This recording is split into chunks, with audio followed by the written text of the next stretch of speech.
Hey everyone, here's a quick how to play of Gang Up. Gang Up is a game for 3 or 4 players. Each player gets a status marker that he or she must build up to 20 in order to win. You earn status by successfully committing crimes. You start a crime by picking a crime card from the crime pile. Each crime card has a status requirement, a manpower requirement and a status reward.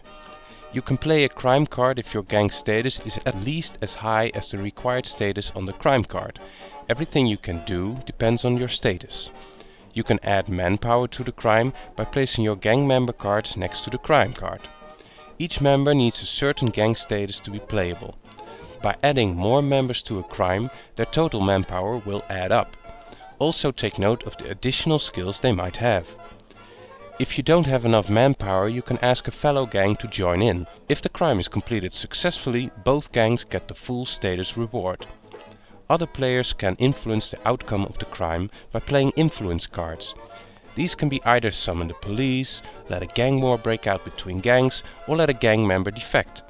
These influences can be countered with an appropriate card, so always come prepared when you're committing a crime. If a crime is not successful, the gang will lose the amount of status reward mentioned on the crime card. This means that all the players will be constantly engaged and that the status scores can radically alter at any moment. New gang members or influence cards are drawn from the resource pile. Each turn, a player picks a card from this pile, or even a second card if he or she chooses not to pick a crime card. After a crime has been committed, it will be placed on the discarded crime pile. If gang members are killed during a crime, they will be placed in the cemetery pile and captured members will go to jail. Special influence cards can break them free again. Finally, you have the player's hand. Here you store your resource cards. But you cannot play them yet, you must first place them face up in front of you in your headquarters. As soon as you do, you can add them to crimes or use their specific skills. But at the same time, they become vulnerable for attacks from other players. Simply put, your members are now out in the open. Let's look at an example. Player A picks a crime card and plays it, but he hasn't got enough manpower and asks player B to join in. The crime starts.